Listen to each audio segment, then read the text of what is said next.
आज की हमारी क्लास है नगीने का दुरुस्त इस्तेमाल यानी proper way to use gemstones. Proper way to use gemstones, सबसे पहले तो जेमस्टोन्स की थ्योरी जो है वो मैं आपको थोड़ी सी एलेबोरेट कर देता हूँ कि वाई जेमस्टोन्स, हम इसकी जगह कोई और चीज़ क्यों नहीं यूज़ करते। कि जैसे अगर किसी के सर में दर्द हो, अब दुनिया में जहाँ मर्ज़ी चले जाएं, मैंने आधी से ज़्यादा दुनिया ट्रैवल की है, कि जिस किसी के भी सर में दर्द होगी, चाहे वो काला हो, गोरा हो, देसी हो, वलायती हो, वो सबसे पहले बढ़ता है पैनाडोल की तरफ। और हर स्टोर में आपको मिलेगी, हर मुल्क में पैनाडोल इज़ अ पैनाडोल। क्यों? और पैनाडोल क्या करती है? सर दर्द ठीक करती है, बुखार का जो इनिशियल इम्पैक्ट है उसको रोकती है। तो कुछ चीज़ें ऐसी हैं, कुछ मिक्सचर्स ऐसे हैं कि जो पूरी दुनिया में ऑल ह्यूमन बॉडीज़ के लिए सेम है, लेकिन कुछ चीज़ें ऐसी भी होती हैं जो पूरी दुनिया के अंदर यानी person to person, region to region vary भी करती हैं। कि कुछ लोगों के अगर सर में दर्द हो तो उनका पैनाडोल से उनको फ़र्क नहीं पड़ता, उनको पैनाडोल एक्स्ट्रा की तरफ जाना पड़ता है, यानी डोज थोड़ी सी बढ़ानी पड़ती है, या उनको निम्स की तरफ जाना पड़ता है, फॉर्मूला चेंज करना पड़ता है, या उनको ब्लड प्रेशर का मसला हो गया, यानी अब सर का दर्द अनरेस्ट होने की वजह से नहीं है, आपकी बॉडी का प्रेशर ब्लड का बढ़ गया है, उस वजह से आपकी आंखों में भी स्वेलिंग हो रही है, आपके जिस्म में भी हो रही है, आपका सर भी भारी हो रहा है और आपको चक्कर आ रहे हैं। फिर एक कैफियत होती है इंसान की, उसमें फिर वो ब्लड प्रेशर की गोली लेता है। फिर एक कैफियत इंसान की ऐसी हो जाती है जिसके अंदर उसको बुखार हो जाता है। अब बुखार के भी मुख्तलिफ सिम्टम्स हैं, किसी को मलेरिया है, किसी को टाइफाइड है, किसी को डेंगू है, किसी को कोविड है, किसी को फ्लू है, फ्लू से भी जिस्म में बुखार हो गया, गले में एलर्जी है, बुखार हो गया। यानी हर इंसान का जो एक वजूद है उसके लिए अल्लाह ताला की अल्हम्दुलिल्लाह एक ऐसी तख्लीक है कि बीमारियां अगर मुख्तलिफ हो रही हैं, यानी बज़ाहिर देखने में ये आ रहा है कि बंदा ठीक नहीं है, लेकिन उसको ठीक करने के लिए आपकी बॉडी के जितने भी ऑर्गन्स हैं उनके अंदर जो इन्फेक्शंस हो जाता है उसको बेहतर करने के लिए हम उस स्पेसिफिक पॉइंट को डॉक्टर्स नोट डाउन करते हैं और उसके मुताबिक मेडिसिन दे रहे होते हैं कि अगर लो इंटेंसिटी है तो उसके लिए क्या करना है, हाई इंटेंसिटी है तो उसके लिए क्या करना है, अगर ये है तो उसके लिए क्या करना है। इसी तरह हमारी एस्ट्रोलॉजी के अंदर एक छोटी सी एग्जांपल मैं दूंगा कि आप लोगों ने सब ने ये एक्सपेरिमेंट किया होगा बचपन में कि आप जब स्कूल गोइंग थे, हो सकता है अभी भी कुछ जा रहे हों अर्ली एज के, जब आप स्कूल गोइंग थे तो आप अक्सर ब्रेक टाइम में दोस्तों के साथ मिल के या अपने किसी फ़िज़िक्स की लैब में या केमिस्ट्री की लैब में बैठ के मैग्नीफाइंग ग्लास पकड़ते थे और उसके बाद आप अपने पेपर को सूरज की रोशनी में जलाना शुरू कर देते थे कि थोड़ी देर के लिए आप कागज़ के ऊपर मैग्नीफाइंग ग्लास रखें तो कागज़ को आग लग जाती है। यानी ऐसी कौन सी चीज़ है जो आपने एक कागज़ और सूरज के दरमियान में ऐड की है कि सूरज यहाँ से हज़ारों मील दूर है, लेकिन आपने उसकी वो एनर्जी और तपिश को कोई ऐसी ट्रांसमीटर लगाया उसके अंदर कि उसने चंद इंचेस के फासले के ऊपर या सेंटीमीटर्स के फासले के ऊपर एक कागज़ को जला दिया कि एक चीज़ आ गई है बीच में। और फिर उसके बाद अक्सर आपने ये भी एक्सपेरिमेंट किया होगा कि आप शीशा पकड़ते होंगे अपने किसी महबूब को या दोस्त को या किसी कज़न को या किसी को तंग करने के लिए उसकी आंख में वो सूरज की रोशनी से आप शैडो डालते होंगे कि सूरज कहीं, वो बंदा कहीं, आप कहीं पे खड़े हैं, लेकिन एक मिरर ने उसकी वेव्स को उस बंदे को ऐसे ट्रांसफ़र किया कि वो एकदम उसकी आंखें हिल जाती हैं कि ये क्या आ गया, हालांकि वो भी सूरज में ही बैठा हुआ है, दूसरा बंदा भी सूरज में है, वैसे वो सूरज में इधर उधर देख रहा है, कोई प्रॉब्लम नहीं आ रही है, लेकिन वो एक छोटी सी डिवाइस बीच में मिरर की आ गई कि उसने उसकी आंखें वो चुंधिया गई कि वो नहीं देख पाया। वो बीच में एक छोटी सी क्या डिवाइस आ गई। अब फिर इसको मज़ीद हम आसान कर लेते हैं कि अब तो हर घर के अंदर पूरी दुनिया में मैं भी मलेशिया में गया हुआ था, वहाँ पे मैंने देखा कि वहाँ जितनी भी पार्किंग एरियाज़ हैं सब के ऊपर सोलर पैनल्स लगे हुए हैं। अब यहाँ पे भी है कि हर घर की छत पे आपको, इवन आप लाहौर में आता जाता हूँ अभी पीछे, तो वहाँ पे जो खेत हैं वहाँ हर जगह किसानों ने भी अब सोलर लग गए, हमारे घर पे भी सोलर लगा हुआ है। कि सूरज कहीं पे है, ये बल्ब कहीं पे है, ना कोई तार आ रही है, सिर्फ एक प्लेट लगी हुई है। क्या एक करिश्मा उस प्लेट के अंदर कि वो शमसी तवानाई को अपने अंदर जज्ब करती है। अब वो इतने बड़े बड़े डैम, वो पानी, वो सैलाब और वो सब चीज़ें साइड पे रह गई कि अब उस एक एनर्जी ने एक ऐसी कुव्वत एनर्जी पैदा की कि आपके घर में रोशनी आनी शुरू हो गई, बिजली बननी शुरू हो गई। तो कोई ना कोई चीज़, कोई डिवाइस बीच में लगी है जिसको हम सोलर पैनल्स का नाम देते हैं, सोलर प्लेट्स का नाम देते हैं कि शमसी तवानाई।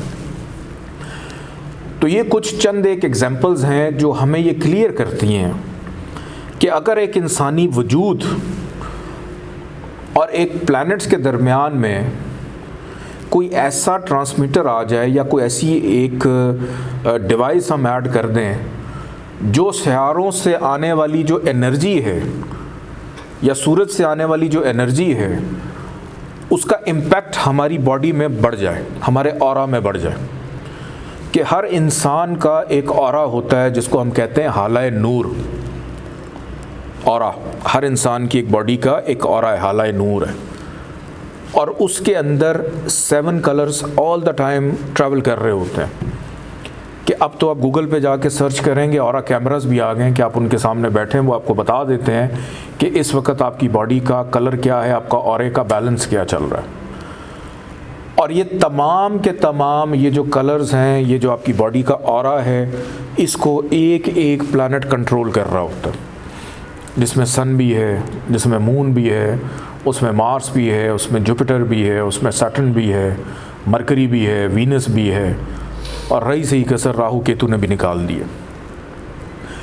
कि उन सूरज जब इन प्लैनेट्स के ऊपर अपनी एनर्जी को फेंकता है और उस मिरर की तरह, जैसे शाम को रात को चांद निकल आता है, कमर है ना, दुनिया चांद पे चली गई है कि इंसान दुनिया से अब इतना तंग आ चुका है कि वो चांद पे अब जाने की तैयारी कर रहा है कि दुनिया चांद पे चली गई, लेकिन चांद के ऊपर उनको कोई भी ऐसी डिवाइस अभी तक नहीं मिली कि जिसमें ये कह सकें कि उसके अंदर कोई रोशनी का कोई गोला मौजूद है जो लाइट पैदा करता है। लेकिन उसके बावजूद सूरज जब चांद के ऊपर अपनी वेव्स को फेंकता है तो वो हमारे लिए मुनव्वर हो जाता है, रात को रोशनी देता है वो।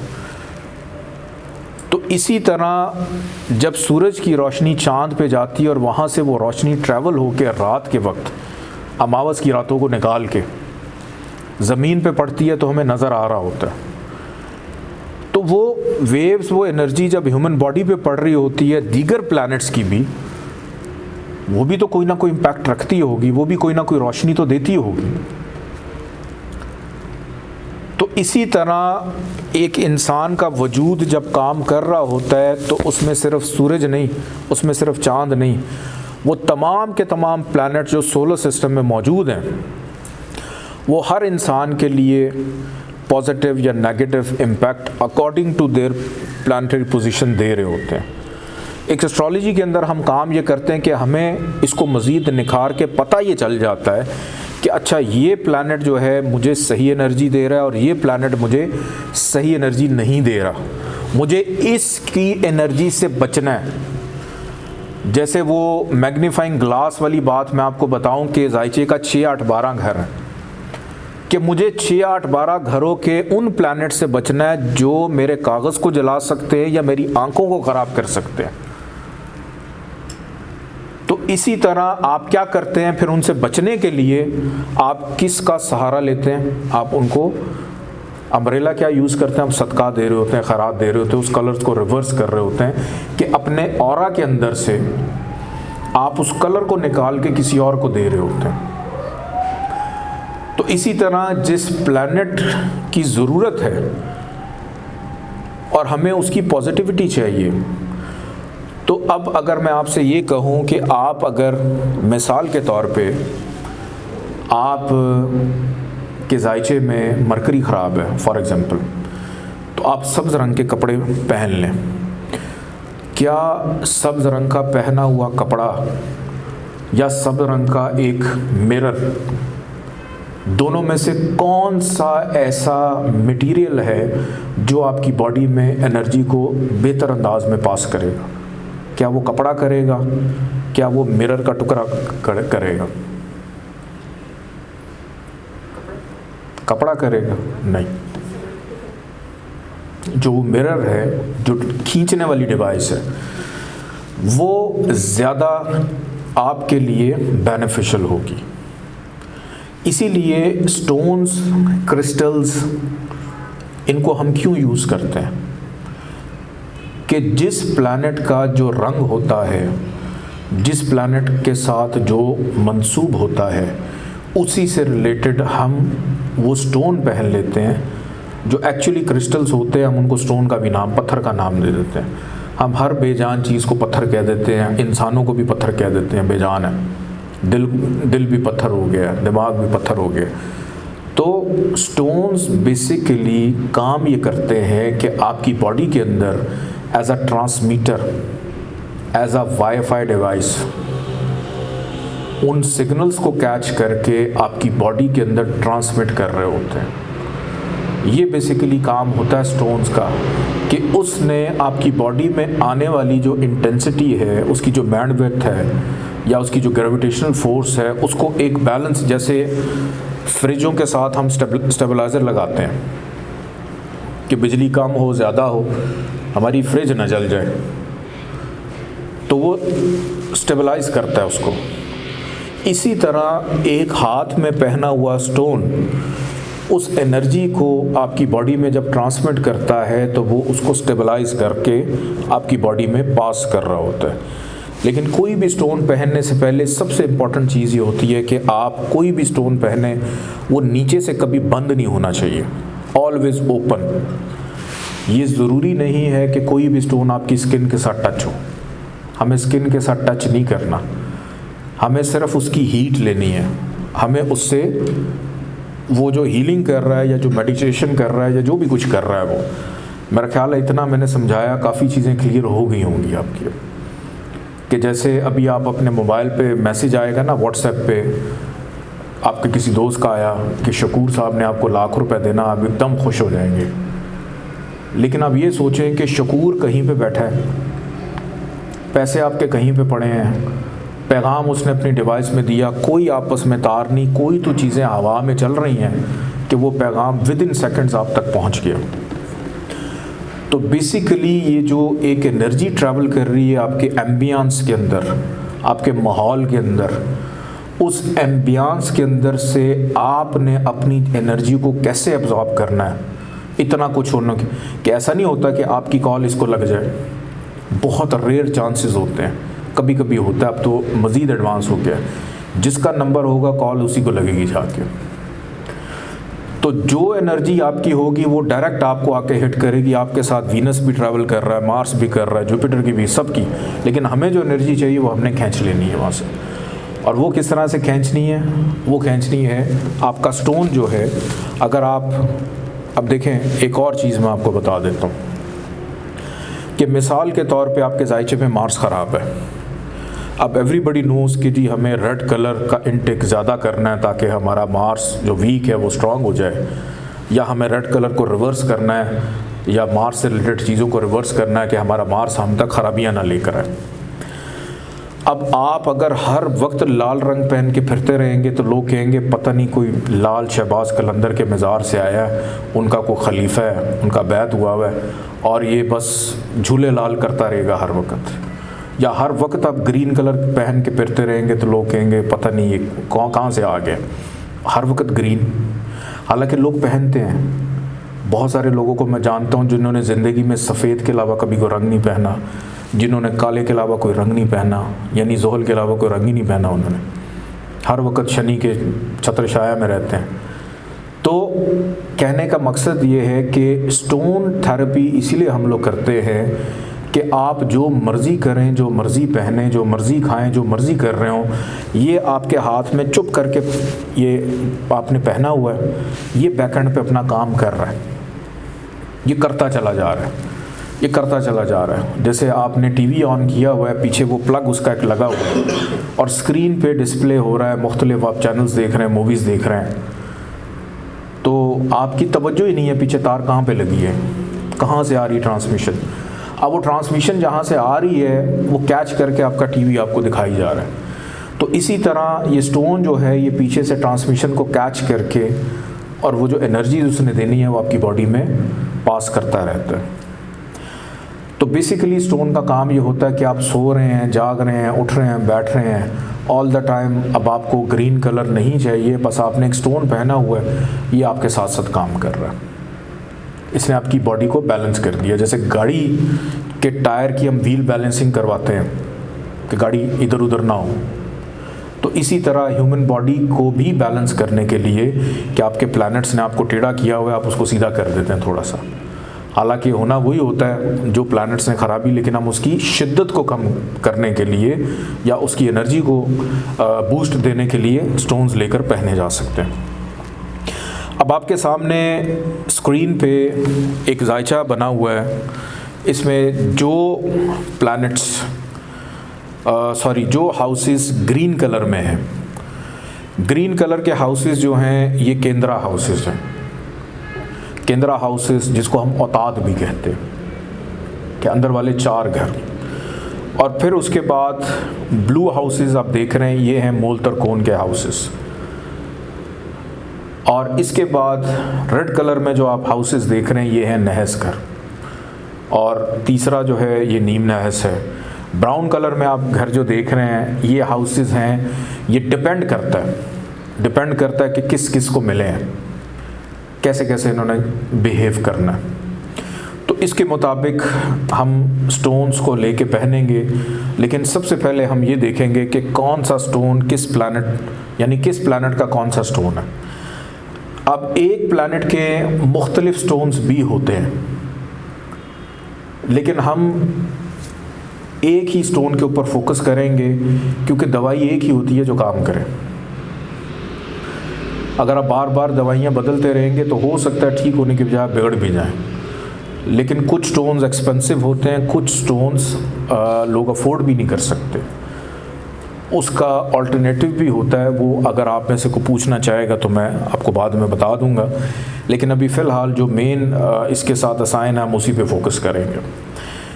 सबसे पहले हम बात करते हैं उस प्लैनेट की जो कि सोर्स ऑफ एनर्जी है सोलर सिस्टम के अंदर, दैट इज़ सन, जिसकी तवानाई से अब घर भी रोशन है, गाड़ियाँ भी चल रही हैं, फैक्ट्रियाँ भी चल रही हैं, खेतों के ट्यूबवेल भी चल रहे हैं। अब एक दौर आएगा कि आहिस्ता आहिस्ता हो सकता है कि आपको फ्यूल की भी ज़रूरत ना पड़े, आपको गैस की भी ज़रूरत ना पड़े, सारी चीज़ें शमसी तवानाई पे चल रही हों। तो सन के साथ जो स्टोन मंसूब है उसका नाम है याकूत। इसको इंग्लिश में हम रूबी भी कहते हैं। बल्कि कुरान पाक में सूरह रहमान में जब अल्लाह ताला अपनी नेमतों का ज़िक्र करता है वहाँ पे याकूत, मरजान, मोती इनका भी ज़िक्र आता है। तो ये वो स्टोन है जिसका बाकायदा ज़िक्र है कुरान पाक सूरह रहमान में भी। तो सन के साथ जो स्टोन मंसूब है कि अगर आप सन को बेहतर करना चाहते हैं तो उसके लिए जो स्टोन आप लेकर पहनेंगे हाथ में या रिकमेंड करेंगे, दैट इज़ रूबी, याकूत। याकूत जो है उसको अगर आप किसी के भी हाथ में पहनाते, मैं भी आगे आपको बताता हूँ कि किसके हाथ में कौन कौन सा कैसे पहनना है। दूसरे नंबर पे है मून, कमर, आप इसको चांद भी कह सकते हैं। इसके साथ जो स्टोन मंसूब है, आप बल्कि स्क्रीन पे देख भी रहे हैं, जो स्टोन की तस्वीर आपको नज़र आ रही है वो दूर से आपको मुंह नहीं लग रहा होगा, चांद ही है। इसके साथ जो स्टोन मंसूब है दैट इज़ वाइट पर्ल, सफ़ेद मोती, सुचा मोती, और ये समुंदर से निकलता है, समुंदर से। और साउथ सी पर्ल्स बड़े मशहूर हैं, ठीक है। वो एक वो फिश सी होती है, उसको सीप कहते हैं, क्या कहते हैं, सीप के अंदर से ये निकलता है। तो बड़ा ठंडा पत्थर होता है ये दूधिया किस्म का, सिल्वर कलर में भी होता है, ग्रीन में भी होता है, रेड कलर में भी आता है, मुख्तलिफ इसके कलर्स हैं, लेकिन हमने फोकस करना है वाइट जो मून का कलर है उसके ऊपर। और याकूत जो है ये अनारी रंग का होता है। एक याकूत आता है अनारी याकूत जो ईरान से, ज़रात से बहुत सारे लोग लेके आते हैं, जो कि बिल्कुल ट्रांसपेरेंट होता है, वो 2 नंबर याकूत है। वो असली याकूत नहीं है, उसको हम ब्लोर कहते हैं, यानी शीशा। एक्चुअल याकूत जो है वो डिफरेंट होता है, उसके अंदर आपको थोड़े बहुत ग्रेन्स नज़र आएंगे, कहीं ना कहीं ग्रेन्स नज़र आते हैं, वो बिल्कुल ट्रांसपेरेंट नहीं होता शीशे की तरह। बहरहाल इसकी पहचान क्या है वो उस पर बाद में बात करेंगे। इसके बाद हम बात करते हैं मार्स की। अब मार्स जो है इसके साथ जो स्टोन मंसूब है दैट इज़ रेड कॉरल, सुर्ख मरजान के सुर्ख मरजान। अच्छा, ये भी समुंदर से निकलता है। समुंदर में एक पौधा है, उसकी जड़ है, वो वाइट कलर में भी होती है, वो रेड कलर में भी होती है। तो मरजान बेसिकली समुंदर से निकलने वाली उस जड़ की एक लकड़ी है, लेकिन इसकी मजबूती ऐसे होती है जैसे पत्थर की तरह होता है। और मार्स जैसे एक एग्रेसिव प्लैनेट को, मार्स जैसे एक बोल्ड प्लैनेट को कंट्रोल करने वाला कोई ठंडा मिजाज का पत्थर ही हो सकता है जिसको बैलेंस रखे, उसके ब्लड की सर्कुलेशन को बैलेंस रखे। तो मरीख का जो स्टोन बनता है दैट इज़ सुर्ख मरजान। इसका जिक्र भी सूरह रहमान में याकूत के साथ, अभी हम तीनों जो पढ़े हैं ना, याकूत, मोती और इनका जिक्र, तो ये पहना जाता है मार्स को बैलेंस करने के लिए। इसके बाद आगे हम बात करते हैं मरकरी। मरकरी अतारत, मरकरी का जो स्टोन बनता है दैट इज़ ज़मरद।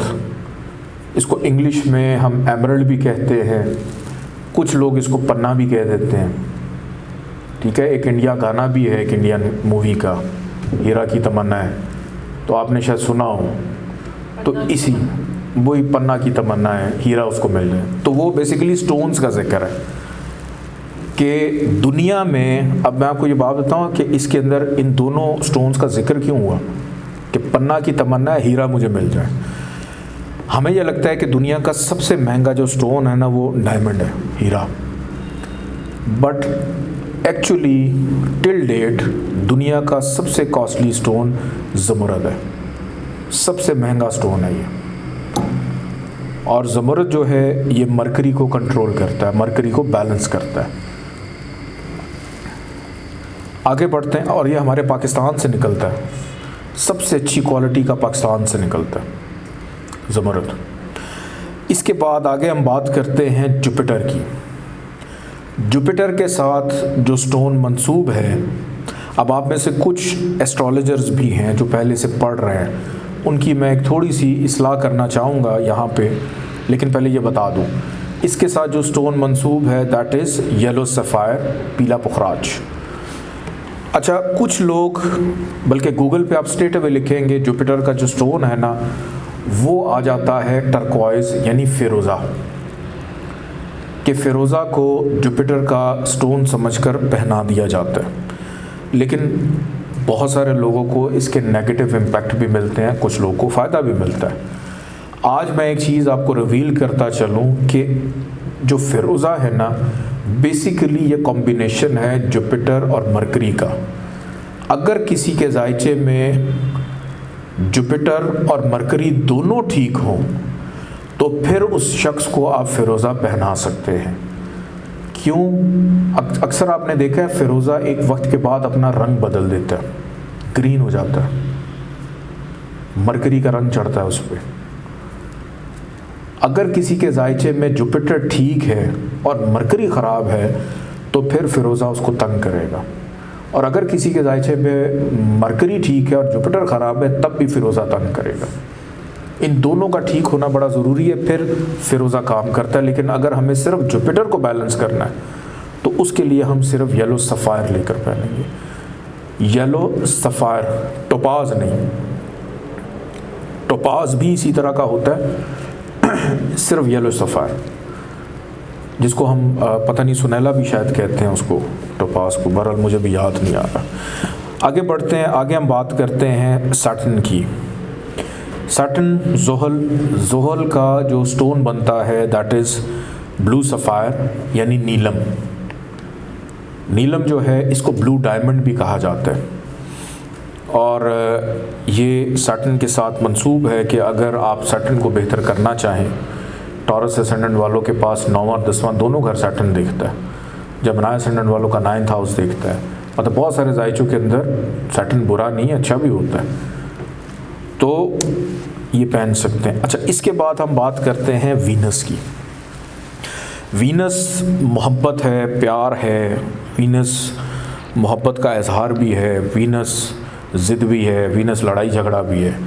लेकिन वीनस एक ऐसा प्लैनेट है कि जिसको दुनिया में लग्जरी भी पसंद है, कि हर चीज़ चमकती हुई हो, हर चीज़ दमकती हुई हो, हर चीज़ ब्रांडेड हो, शानदार हो। तो वीनस के साथ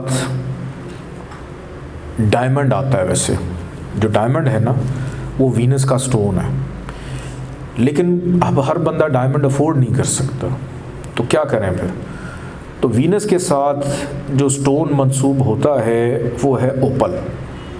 ओपल जो है, अगर कभी आप में से किसी ने देखा, आप स्क्रीन पे भी देख रहे हैं, इसमें आपको ना मुख्तलिफ कलर्स नज़र आते हैं।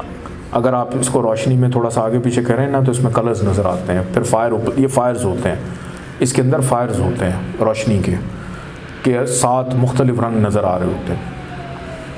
वीनस वाले वैसे ही मल्टी कलर्स होते हैं, तो इनको हर चमकता हुआ रंग अच्छा लगता है।